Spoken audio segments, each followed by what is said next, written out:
Hello and welcome to HITC Sport, and today we're looking at the number 9 shirt. It would normally belong to your best striker, the man who's banging in all the goals and winning your games. But in the Premier League there have been some shocking players to don the number, so today we're going to pick out each club's worst ever number 9 from the Premier League era. Arsenal, Park Chu-young. Arsenal have had some absolutely crap number 9s in years gone by, but this one takes the biscuit.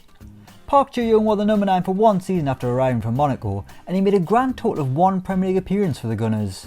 And unsurprisingly, he didn't score. He did get a goal in the League Cup, but that doesn't really scream classic number 9, does it? Park Chu-young just gets in ahead of Lucas Perez, who was also really terrible as a number 9. Aston Villa, HELENIUS. Signed in 2013 from Aalborg, HELENIUS joined Villa at a desperate time for the club, and it quickly became clear that he wasn't really going to be the number 9 they craved, even though Benteke was there banging them in with the number 20 on his back. HELENIUS managed just 3 appearances in a Villa shirt without a goal, and quickly fell out of favour before leaving a year after his arrival. He later revealed he had a bacterial infection and was addicted to sleeping pills during his time with Villa, so in hindsight it was no wonder he failed. Bournemouth, Dominic Solanke. My word, Bournemouth's history of number 9s in the Premier League is appalling. I could pick any one of them and I think it'd be justified. Tequila Ranty only managed one Premier League appearance, and Lys Mousset was pretty woeful in red and black, but I'm going to go with Big Dom Solanke. I know he got 2 goals against Leicester, but those are his first 2 league goals for the club. This is a man who cost nearly 20 million quid. That's almost £10 million a goal. That's how much City got fined for breaching financial fair play. I don't know what's more outrageous, how much Solanke cost or how little they got fined. Like I said on Twitter, at HITCJames, I'll take everything back I've said about Dominic Solanke if he keeps them up this season. Brighton, Sam Baldock. It was a fight between Baldock and LEICESTER, and Baldock only just edges it since he didn't actually score a single goal in the Premier League, but then again he didn't get many chances to. The striker made just 2 appearances in Brighton's first Premier League season, getting promoted as the club's number 9. But considering he barely played, Houghton knew the Premier League was a step too far for a man who's been at his most prolific in League One. LEICESTER did at least get a few goals, even if he was naff himself and a total waste of money. Burnley, Sam Vokes. I feel for Sam Vokes here, as he kinda just bottomed because he wasn't as good as Burnley's other number 9s in the Premier League. Stephen Fletcher was decent back in 2009, and Chris Wood's been excellent this season, so sadly that means Vokes has bottomed by default. I mean, he wasn't that prolific anyway, but when you compare him to some of the other strikers in this video, I feel for you Vokes, I really do. Chelsea, KHALID BOULAHROUZ. Chelsea have been taking the piss for years with the number 9 shirt. It's almost as if they don't recognise it as a proper number. If I arrived at Stamford Bridge and was given the number 9 shirt, I'd immediately burn it and run away as far as possible, as it would be better than the hell I was about to face. Some big names have flopped in it, from Gonzalo Higuain to Alvaro Morata, but the holy trinity is Franco De Santo, KHALID BOULAHROUZ and Steve Sidwell, 3 consecutive number 9s, all who deserved it as much as Bruno Fernando deserved that penalty against Villa last week. But for the worst, I'm going to go with KHALID BOULAHROUZ because a defender should never ever be a number 9. Crystal Palace, Alexander Sorloth. 0 Premier League goals in a Palace shirt, yet now Sorloth's been linked with the likes of Real Madrid. It makes no sense. He couldn't score for love nor money at Palace, which is a bit of a shame since that's what he's actually paid to do. But ever since leaving and joining Trabzonspor, he's been a machine in front of goal. Everton, Sandro Ramirez. The Spaniard just pipped Aruna Koné to the honour of being Everton's worst Premier League number 9, but don't worry Aruna, it was very close as you were god awful too, for a much longer time actually. But there was a lot of hype about Sandro Ramirez's arrival, but he fizzled out quicker than Ben Haynau's career after winning the X Factor. Sandro didn't manage a single goal for Everton, and amazingly there's still another year left on his contract, so who knows, maybe there's still time for him yet. Probably not, but it's worth a shot. Leicester City, DARREN EADIE. This is harsh on former Fox Darren EADIE, but there weren't really many options considering most of the time the number 9's been Jamie Vardy, one of the greatest players in Leicester's history, and they've also had Emile Heskey and Les Ferdinand. EADIE joined the Foxes in 1999 and wore the number 9 shirt a year later, but the majority of time was spent injured, leading to an early retirement. I kinda feel bad picking him. Whatever, he's 45, he's not going to be watching this. Liverpool, Ricky Lambert. Roberto Firmino and Fernando Torres will go down as legendary number 9s for the Reds, but sandwiched in between them are some of the worst in the club's history. But Ricky Lambert is top of the shop and never really should have been a Liverpool player in the first place. He managed just 2 league goals in 25 appearances, unsurprisingly unable to match the lofty heights he hit at Southampton. Liverpool have had huge success signing from the Saints, but this was a step too far. Manchester City, VALERI BOJINOV. While the number 9 is a huge deal for some clubs, that's just not true at all for Man City. Some greats have worn it, but not in the new era where City are actually good.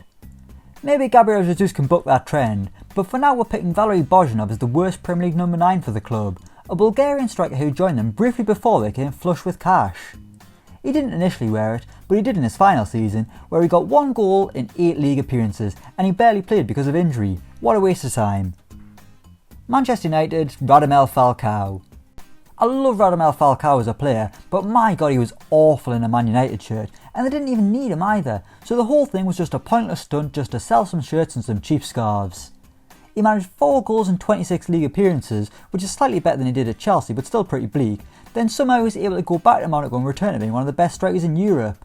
It's almost as if he just came to England for a 2-year holiday, a holiday where it rained all the time and every paper he read slagged him off for being slow. Newcastle United, Joelinton. I'm not trying to pick on Joelinton, but he just isn't doing the number 9 shirt justice at Newcastle. It's a tough gig at the best of times, but when you've only got 2 Premier League goals at the time of recording, maybe the number once worn by the Premier League's greatest ever scorer Alan Shearer just isn't for you. But to be fair to Big Joe, I think you could have put Alan Shearer in this team at times this season and he'd have scored just as many. Norwich City, RICKIE van Wolfswinkel.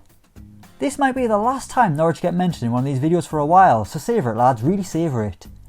RICKIE van Wolfswinkel's got the best name of anyone here, but he's also Norwich's worst ever Premier League number 9, and probably a player that scared them off at big money signings. He was their record purchase at the time, arriving on the back of 2 great seasons in Portugal. But in England he was just like Vanilla Ice, a one-hit wonder, which really upset Delia Smith, because Ice Ice Baby's her favourite song ever. Sheffield United, ADRIAN Littlejohn.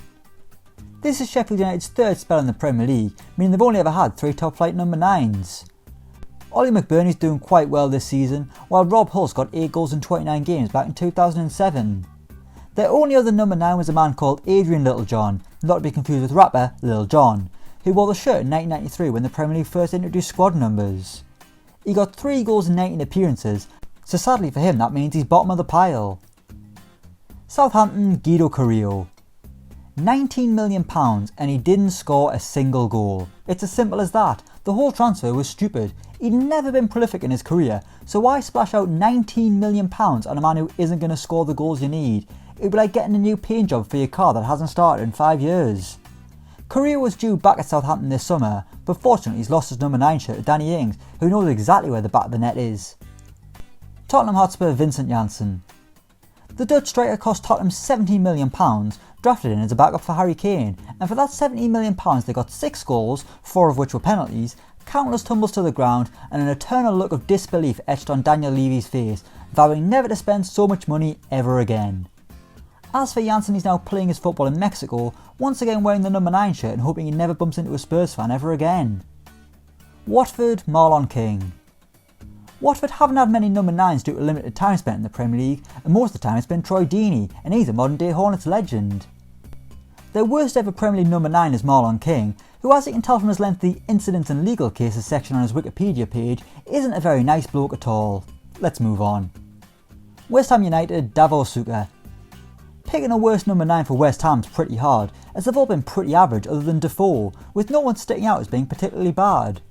But I've got to pick someone, so I'll go with Davor Suker, who didn't live up to his reputation at West Ham. He's a legendary striker, but at Upton Park he only managed 2 league goals in his 1 season with the club. I mean, even Carlton Cole managed more than that when he was number 9. And finally, Wolverhampton Wanderers, Nathan Blake. I mean, it wasn't going to be Raul Jimenez, was it? Nathan Blake joined Wolves in 2001 and spent 2 years in the second tier with the club, with his goals guiding them to the top flight. It was a different story in the Premier League though, with injuries limiting Blake's impact and leading to him scoring just once in the 2003-2004 season. This was Blake's 5th relegation from the Premier League, with Wolves' number 9 shirt not getting the true respect it deserves until Raul Jimenez arrived in 2018. So there we have it, that's every Premier League club's worst number 9 since 1993, where most of us weren't even born. Let us know what you think in the comments below. As always, don't forget to like, share and subscribe to HITC Sport, and until next time we will see you around.